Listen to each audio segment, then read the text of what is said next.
Open your eyes, Markeith. 39. Open your eyes. That was a true angel right there you put down. It was a true angel you put down because you're a pointless little dog. Okay? And my only regret is that you're breathing right now. Around 9 o'clock on a peaceful winter night on 13th December 2016, the neighborhood of Pine Hills, Orlando was jolted by the sound of gunshots. Just 12 days before Christmas, Markeith Loyd shot and murdered Sadie Dixon, his pregnant ex-girlfriend, outside her parents' home. Dixon's mother and brother found her and her brother Stuart on the ground with gunshot wounds. Sadie was pronounced dead within a span of 15 minutes due to being shot 8 times, and her unborn child died as well. You might find this interrogation to be quite different than usual. Not only is the door kept open, but the hallway is pretty much shrouded by officers, in a clear attempt to intimidate the suspect.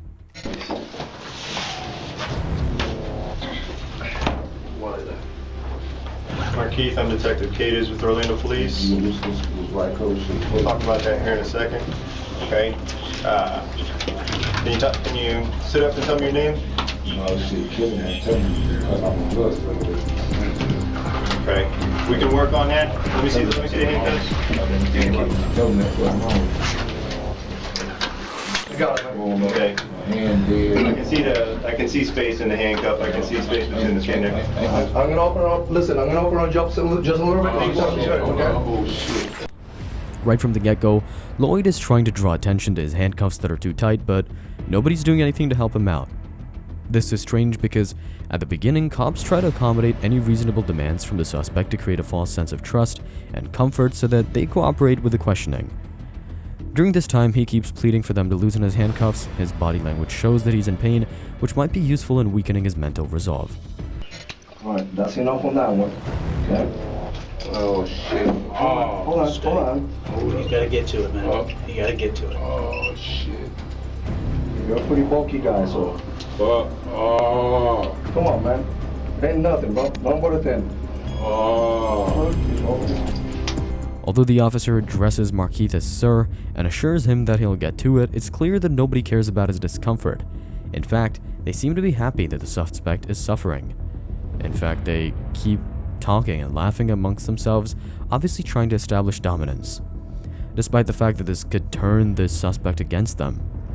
Even when Loyd gets agitated enough to stand up and refuses to sit back down until 2 officers physically slam him into his chair, they dismiss his complaints and there's a mention of Deborah's handcuffs. So, why do the cops seem to have a personal vendetta against this guy? Well, because this guy right here is responsible for killing one of their own. When 24-year-old Sadie Dixon casually said these statements about Loyd's driving over Facebook Live, she didn't know what the future had in store for her. Look, you ain't learned yet? It's raining. What? Take me home. This man's still trying to speed. It's raining outside, y'all. It's still trying to speed. Look. Take me home. For real, you not about to kill me and the baby. This man, he has to be stopped. See, they just stopped. No, but no, you need a greater force than that. I'm not going to live past 25. I'm not going to make it. Not like this. I don't know what I was getting myself into. I don't know what I signed up for. She'd been dating 41-year-old Loyd for the last 3 months and was almost 2 months pregnant with their child. Loyd managed to evade arrest for weeks after Dixon's death, but on January 9th, Lieutenant Deborah Clayton of the Orlando Police Department received a tip about Loyd from a cashier at Walmart. Lieutenant Clayton tried to apprehend him in the parking lot of this Walmart, but Loyd shot her and fled the scene. A massive manhunt was launched as Lieutenant Clayton died because of her injuries, and Loyd managed to hide for 9 days before inevitably falling into the hands of the police. He was discovered hiding in an abandoned house in Carver Shores, and court records show he was beaten by officers in the process of his arrest, and Loyd lost an eye in the alleged beating, pointing to the start of this personal hatred for him. That's why we can see his face being covered in blood during the questioning as well, until the interrogation begins and they realize that his attention is diverted because of physical discomfort. Only then is the right handcuff loosened a bit and blood wiped off his face. Shortly after, Markeith is read his Miranda rights, and officers ask him basic questions about his name and date of birth to get an idea about his behavior patterns and body language. Markeith, give me your name and date of birth again. Loyd 10875. Okay, Markeith, listen up real quick. Right now you're under arrest, okay? Anyone threaten you or promise you anything right now to get you to talk to us? No, sir. The interrogator tries to get him to talk so that they can establish the events that happened, but Loyd insists that he's not in a condition to do so. You don't know? Up right now. Markeith. Okay, Markeith, just talk to us. Sit up a little bit. You're not that f***ed up. You can talk. Okay? Sit up and talk to us a little bit. This is in reference to a homicide that occurred about a week ago. And you know the one we're talking about. You've been running for a reason. You've been all over the news. You're well aware of why we've been looking for you. I'm running because the news because y'all making up stories. Still, the officer presses on, while Loyd refuses to engage with the questions, claiming that he knew nothing and was being framed. Despite the aggressive behavior we saw during the start, the interrogator starts with a non-confrontational approach by putting the responsibility of clarifying his side of the story. You've obviously been hiding for quite a while. You've been running from place to place. You're in custody tonight for obviously a pretty serious offense. Can you tell us why you're in custody tonight? What am I cussing for? You're in custody for homicide, okay? All right. Can you tell us where you were all day today? What homicide? We'll talk about that in a second. Can you tell us where you've been today? Were you at the house all day today? The officer is opting for the PEACE method, which stands for Planning and Preparation, Engage and Explain, Account, Closure, Evaluation.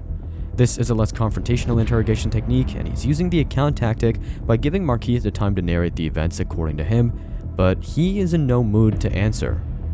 Listen to me, man. It's been a long freaking month. We've been running around doing a lot of different things. Understand that I'm here just as tired as you are, man. You know what I'm saying? I've been racking my brains, man. You've been doing pretty good for a month.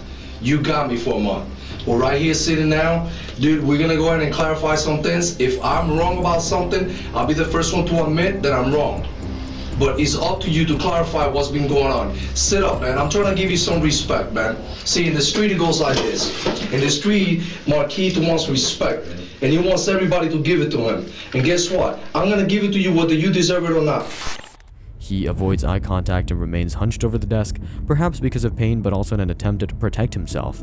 When he finally opens his mouth to say that Sadie had pulled the gun out as well, the interrogator uses it to prove that Loyd must tell him the real story, introducing the concept of mutual respect to build a rapport with him.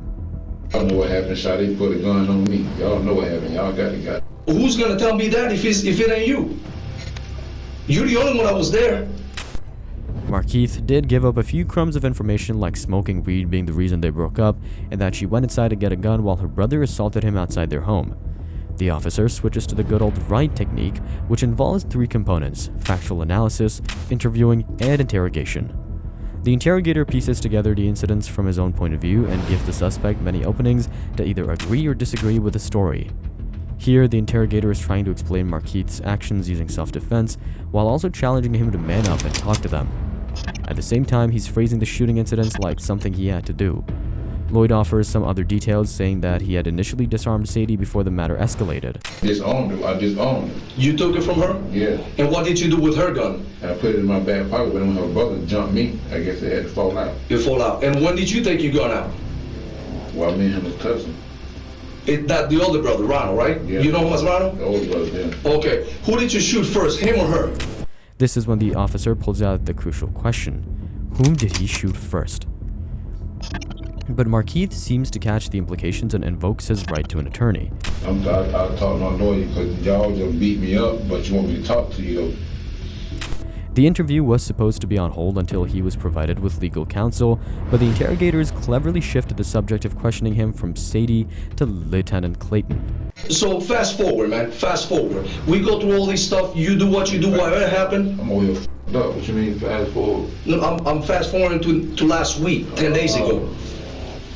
Markeith, we got to know what happened, okay? We got a grieving family here for a police officer. They want to know what happened. They deserve to know what happened. They first tell him about Lieutenant Clayton's reputation and then give him the chance to discuss whether she drew a weapon on him first, hoping that he would admit to shooting her. It's important to note that even if she did so, Loyd shooting her has no legal defense. They once again ignore his demands for a lawyer and play on his guilty conscience by talking about the death of his unborn baby, who didn't deserve this.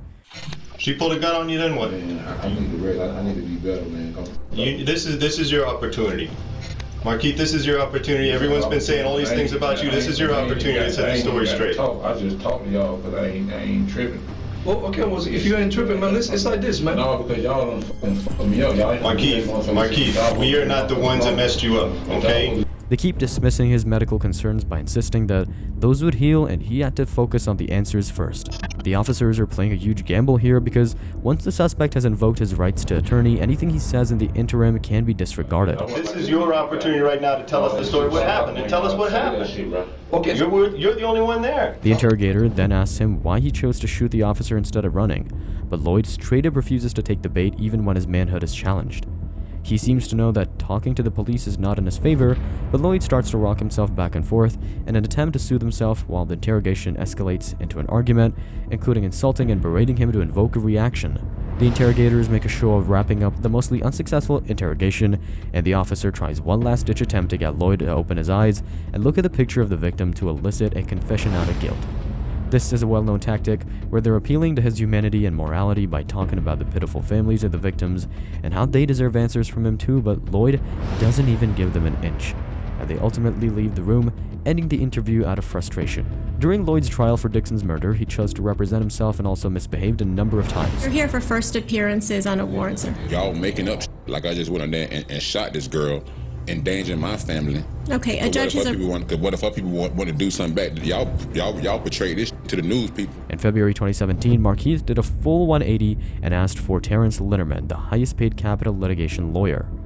According to what Loyd revealed in court in late 2019, Sadie decided to join school to become an OB-GYN, and he took up jobs to support her, but she had the suspicion that he was cheating on her. However, the couple soon found out she was pregnant. Loyd was excited to raise a kid, even though there was a possibility that the baby wasn't his. Although the couple hosted a celebratory Facebook Live during their first sonogram, the cracks in their relationship only grew deeper as Loyd instructed Sadie not to smoke marijuana as it would be harmful for the baby and wanted to stop her meat intake. Due to his doubts, Sadie's family wanted to abort the baby. He had planned to break up with her after 6 months of pregnancy were completed, and even admitted that he planned to raise Sadie's child with an ex-girlfriend of his. After Sadie's brother Stuart gave his testimony, Loyd was found guilty of first-degree murder in the death of Sadie Dixon in October 2019 and was sentenced to life in prison without the possibility of parole.